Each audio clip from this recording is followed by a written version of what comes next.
Seorang anak laki-laki yang sedang bermain di halaman rumah tiba-tiba aja lenyap. Gak ada teriakan, gak ada jejak kaki, dan gak ada saksi mata sama sekali. Orang tua anak itu mencari dalam kepanikan, tapi yang mereka temukan hanyalah kesunyian yang mencekam. Setelah dilakukan pencarian, anak itu ditemukan di kedalaman 1,5 meter tumpukan es. Ya, anak itu terkubur hidup-hidup. Dan yang menyelamatkan anak itu adalah seekor anjing kesayangan. Ini adalah kisah penyelamatan forensik yang melawan segala kemungkinan. Simak kisah ini sampai selesai.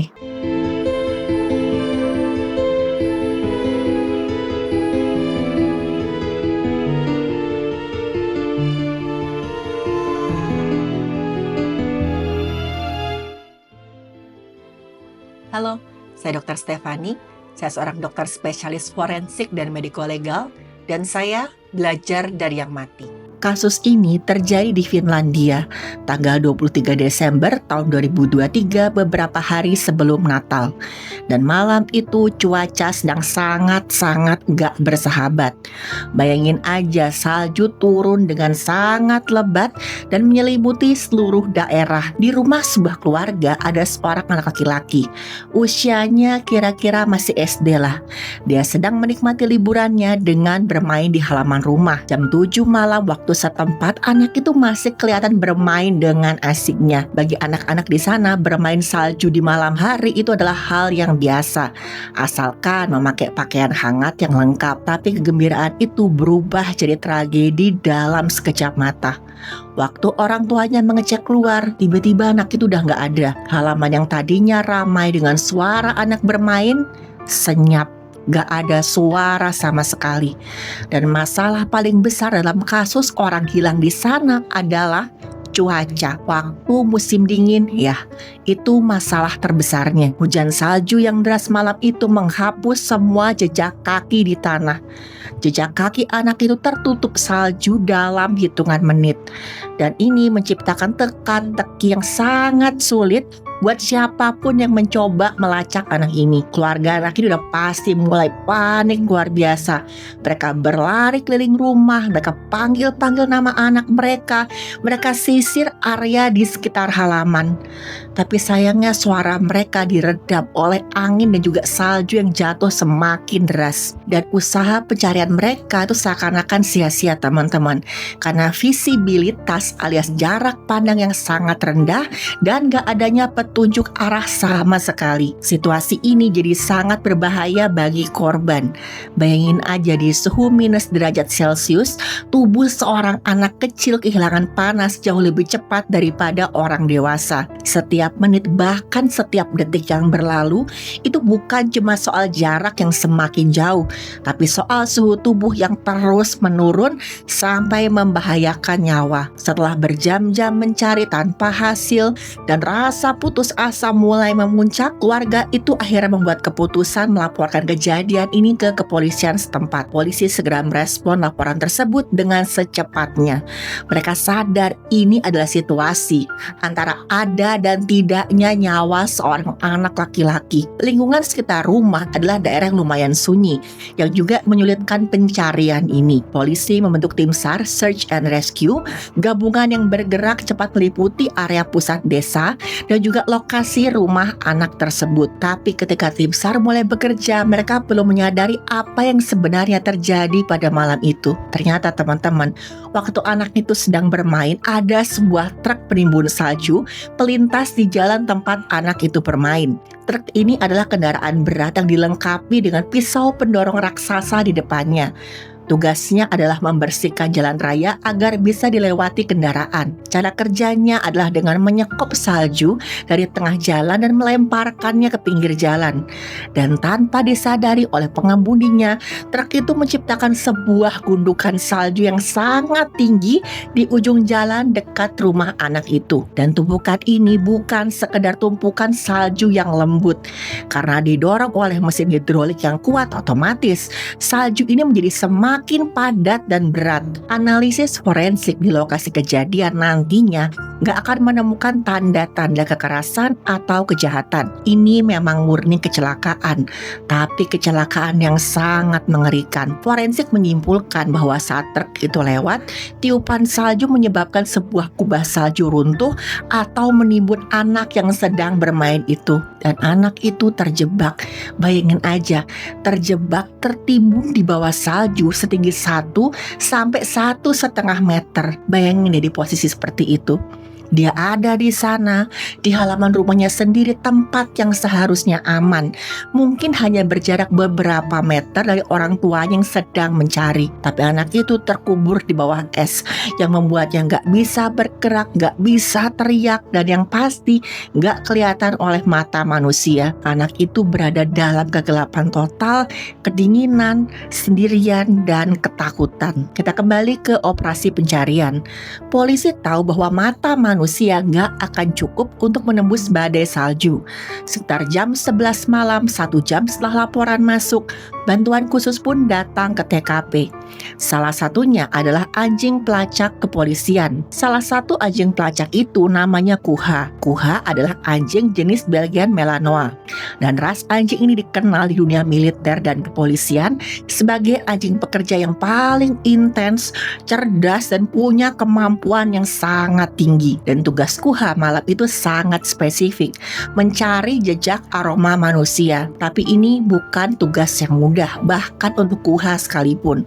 Kondisi cuaca hujan salju deras dan suhu beku menyelimuti lokasi kejadian perkara. Suhu dingin seringkali membuat bau tubuh manusia lebih sulit tercium.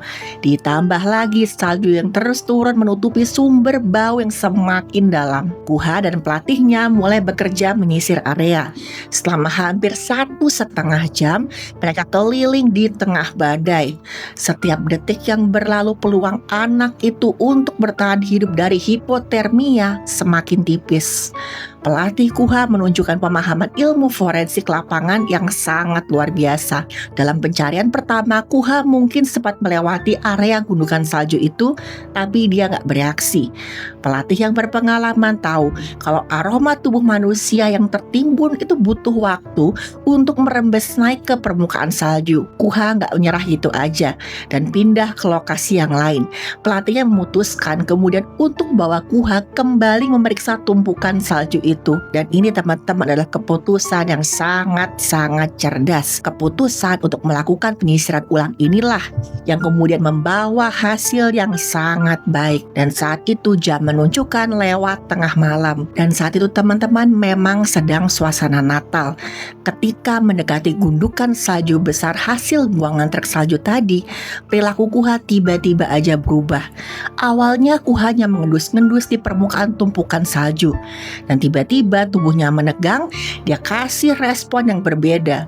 Kuha menggonggong sebentar, dia menyorot tajam ke satu titik tertentu. Indera penciuman Kuha yang sangat tajam menangkap sesuatu yang gak bisa dicium oleh manusia. Ya, Kuha mencium ada bau manusia di bawah sana. Setelah itu Kuha mulai menggali dengan sangat agresif menggunakan cakarnya di gundukan itu. Ini adalah tanda aktif kalau anjing pelacak sudah menemukan targetnya. Waktu itu teman-teman, Kuha seakan-akan berteriak, "Dia di sini, dia ada di sini." Dan situasi berubah jadi tegang sekaligus penuh harapan. Para petugas polisi dan tim SAR langsung berlari mendekat, membawa sekop. Mereka siap membantu Kuha. Dan mereka harus menggali dengan cepat tapi sangat hati-hati, supaya sekop mereka gak melukai anak yang kemungkinan besar ada di bawah tumpukan salju tersebut. Setelah beberapa saat menggali salju, mulailah sebuah objek kelihatan. Awalnya yang kelihatan adalah ujung sepatu anak yang hilang tadi. Dan ternyata anak itu benar-benar ada di sana, tertimbun dalam posisi tegak atau meringkuk di dalam es. Dan para petugas mempercepat galian mereka. Sampai akhirnya wajah anak itu kelihatan di dalam tumpukan salju. Dan waktu melihat ini semua orang khawatir luar biasa, karena anak itu kelihatan gak merespon apa-apa.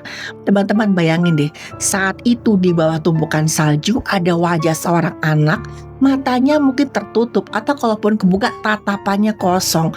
Tubuhnya udah kaku gara-gara dingin dan jelas sekali di tubuhnya ada tanda-tanda hipotermia. Tim medis segera mengambil alih. Pertama yang dilakukan adalah anak itu diangkat dari dalam timbunan salju dan diberikan pertolongan medis pertama berupa penghangatan dan juga oksigen. Dan saat itulah orang tuanya berdoa semoga anak ini bisa selamat. Karena anak ini benar-benar kaku, gak ngerespon sama sekali. Dan saat itulah sebuah keajaiban terjadi. Anak itu mulai bergerak dan dia bahkan bisa diajak bicara oleh petugas ambulans yang membawanya. Suasana berubah dari penuh ketegangan, kesedihan jadi penuh kegembiraan. Tangis haru kelegaan luar biasa langsung meledak di lokasi kejadian. Apa yang seakan-akan kayak mustahil tadi berujung pada mukjizat. Seorang anak terselamatkan oleh naluri seekor anjing. Ini benar-benar mujizat Natal. Oke, sekarang kita bedah sains di balik penyelamatan ini. Kok bisa Kuha mencium bahwa seorang anak kecil yang tertimbun 1,5 meter di bawah salju padat? Jawabannya teman-teman ada pada anatomi super seekor anjing. Para ahli forensik dan ilmuwan melaporkan kalau anjing pelacak punya indera penciuman yang luar biasa hebat. Itu kira-kira 200 sampai 10.000 kali lebih sensitif daripada manusia. Jadi bayangkan begini, hidung manusia punya sekitar 5 sampai 6 juta reseptor bau. Sedangkan anjing seperti Malinois bisa memiliki lebih dari 220 juta reseptor. Tapi tantangannya di sini adalah penghalang penciuman yaitu salju. Riset menunjukkan bahwa anjing di tim SAR mampu menemukan korban dengan mengendus napas manusia yang naik ke permukaan salju. Salju meskipun padat sebenarnya terdiri dari kristal es yang punya pori-pori udara. Udara hangat dari napas korban kalau masih hidup akan pelan-pelan naik ke atas dari celah-celah kristal ini. Dalam kondisi bersalju, anjing pelacak terbukti mampu menemukan 87% target hanya dari bau napas yang menembus salju. Dan sudah pasti latihan intensif selama ratusan jam membuat anjing dengan sangat baik mampu mengidentifikasi kondisi korban. Tanpa kemampuan biologi super ini, teknologi radar atau pencarian visual manusia gak akan pernah menemukan anak itu tepat waktu. Nah, pertanyaan berikutnya, kok bisa anak itu bertahan hidup selama beberapa jam terkubur salju? Disinilah peran faktor keberuntungan atau mujizat bekerja. Kunci utamanya secara sains adalah kantong udara. Analisis forensik terhadap posisi korban menunjukkan salju di sekitar ruang tempat anak bermain menyisakan sebuah kantong udara kecil yang ada tepat di depan wajahnya. Ketika gundukan salju menimpanya, salju itu nggak langsung menutup hidung dan mulut anak ini secara rapat. Ada semacam ruang kosong kecil yang memungkinkan anak ini tetap bernapas. Kenapa ini penting? Riset forensik tentang kecelakaan salju menunjukkan kalau penyebab hilangnya nyawa paling umum pada korban yang tertimbun salju adalah sesak napas karena kehabisan oksigen. Banyak orang mengira korban kehilangan nyawa karena kedinginan. Tapi faktanya hipotermia kedinginan ekstrim sebenarnya jarang banget menjadi penyebab langsung hilangnya nyawa.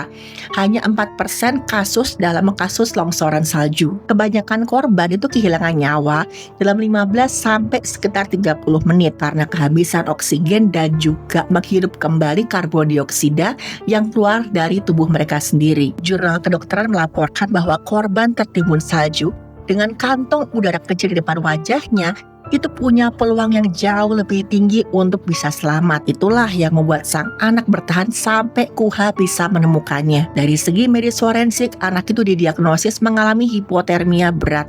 Suhu tubuhnya turun drastis akibat paparan dingin panjang selama beberapa jam. Dan tubuh manusia punya mekanisme pertahanan dalam kedinginan ekstrim. Pembuluh di kulit akan menyempit untuk memusatkan hangat ke organ vital seperti jantung dan juga otak. Metabolisme tubuh akan melambat dan justru membantu memberikan kebutuhan oksigen pada otak. Karena jantungnya masih berdetak dan ada pasokan udara sedikit dari kantong udara tadi, itulah yang menyebabkan anak itu bisa bertahan hidup. Tentu aja tindakan tim medis yang segera menghangatkan tubuh sang anak dan memberikan oksigen adalah prosedur standar yang sangat-sangat penting. Dan keberhasilan ini adalah hasil dari ikatan batin dan kepercayaan antara anjing dan juga juga manusia. Ini adalah suatu bentuk keberhasilan dari anjing dan manusia yang bersatu dalam semangat, saling percaya, dan juga keterlibatan kasih sayang luar biasa antar sesama makhluk hidup. Teman-teman, kisah pencarian ini berakhir sebagai sebuah mukjizat yang sangat dramatis. Jejak petunjuk seminimal apapun, seperti guguran salju, celah udara, napas halus seorang bocah berhasil dilacak oleh anjing pelacak bertalenta tinggi. Penyelamatan detik-detik terakhir itu berkat kombinasi keahlian anjing dan juga ilmu pengetahuan. Tanpa peran forensik lapangan ataupun data riset ilmiah tentang perilaku bau di salju, mustahil kita bisa memahami detail teknis dari penyelamatan ini. Dan pada akhirnya nggak terbayangkan nih nasib apa yang menanti bocah ini kalau nggak ditemukan segera. Dan peristiwa ini menjadi pelajaran penting bahwa ilmu forensik, teknologi pencarian, dan pelatihan anjing bukan hanya urusan kriminal. Karena anjing bernama Kuha menyelamatkan nyawa manusia yang bahkan nggak dia kenal sama sekali. Dan teman-teman, jadi kalau kalian melihat anjing pelacak bekerja, berikan rasa hormat, doakan. Dan ingat, jangan pernah sakiti hewan. Itu pesan dari saya.